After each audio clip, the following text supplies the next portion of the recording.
what next? What should we do next as an international organization working in and with our Congolese colleagues? I could bring plenty of statistics, but I think that we already know that every single number of victims is too much. And lately the crisis in Congo, as it has increased the numbers. Every half an hour, one child witness or is a victim of bad sexual violence.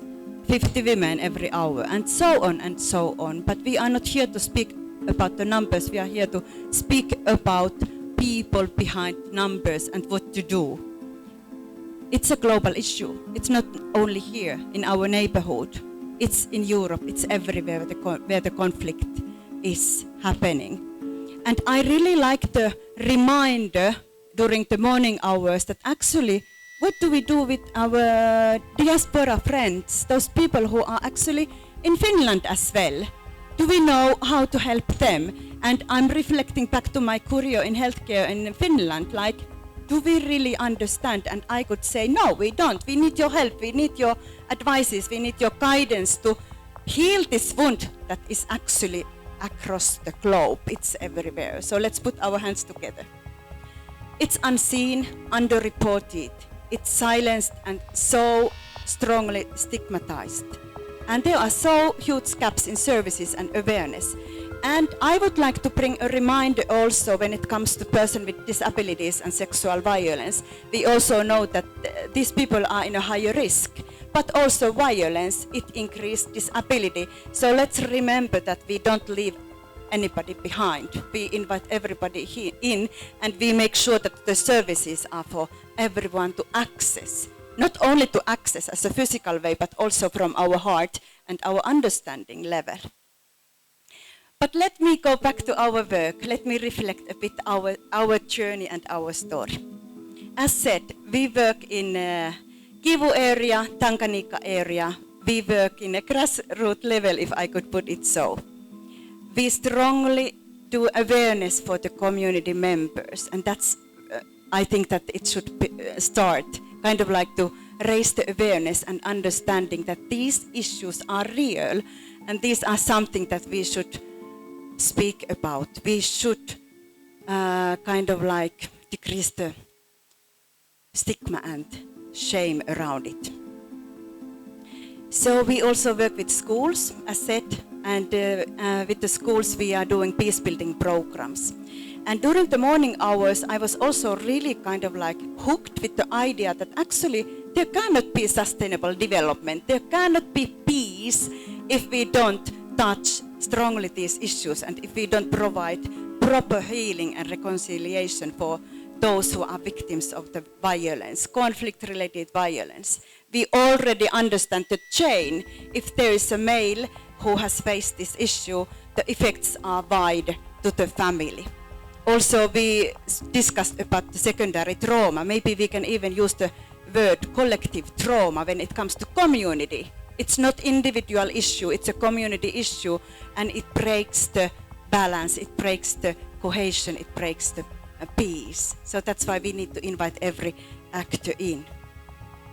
How we really make it happen, how the pain can change towards power so that the healing is there. So what we have been doing, we have been training our own staff, and that's actually one reason why we are here. We want to learn more how to do it properly, professional way. And then we also have those support groups that was already mentioned here. And lately we have started to work with underage young girls, and they were victims of sexual violence, and most of them were also kind of like their mothers were also raped, and their girls were born because of the violence. And these young girls who are now in our support program, they are also either having a baby or pregnant. So we see the chain that should be cut. So what we have been doing with these young girls, and they are mainly IDPs, internal displaced girls who moved from their own home places.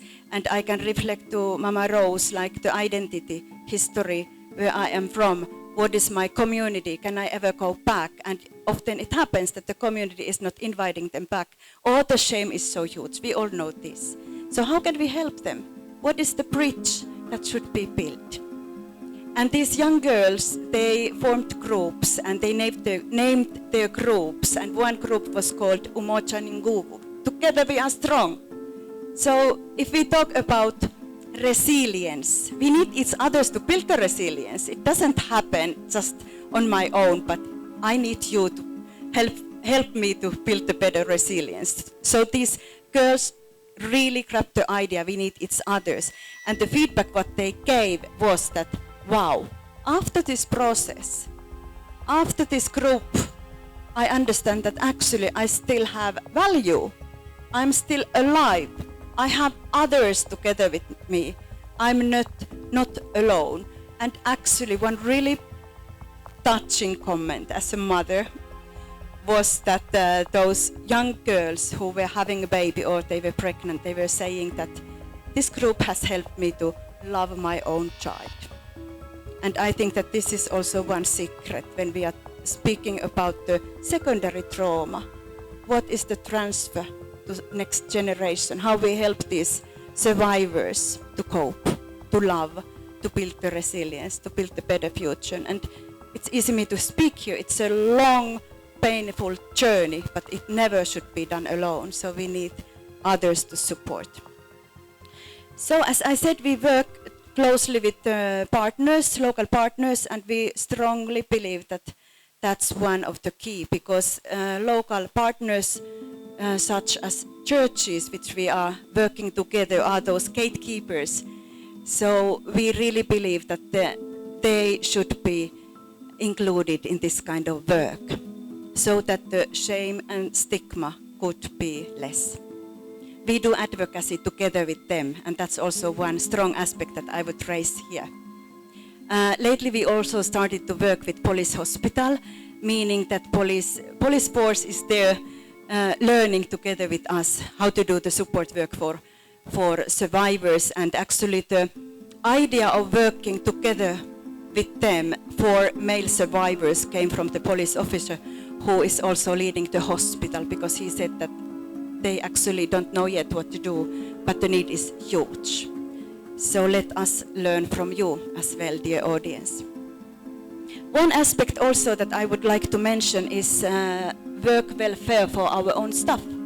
Secondary trauma was already mentioned, and it's also the risk for us as workers and as our local staff. So that's something also that we need to consider. So maybe I'm repeating the recommendation that Doctor already mentioned, but just to say what to do next from our understanding, and you please advise us, correct us, let's communicate and let's learn. Acknowledge the full spectrum of this issue, what is happening. Invest the data and research, because we do need the data, we do need to understand this issue deeper. Train workers, not only health workers in a community, but any other teachers and NGO workers to understand. And also when it comes to humanitarian settings, it's mainly basic needs that should be provided, and beyond that, protection, because so many issues are happening also in the camps. So the people who are running, they should be protected, and especially those children and young girls. Let's protect them better.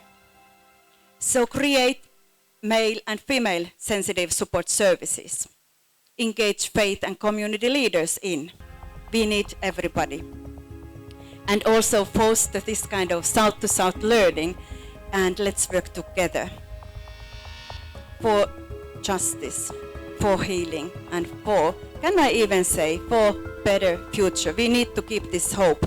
I love the statement that Professor Chris was saying, hope, peace, and courage, right? I'm counting on these three. Thank you so much.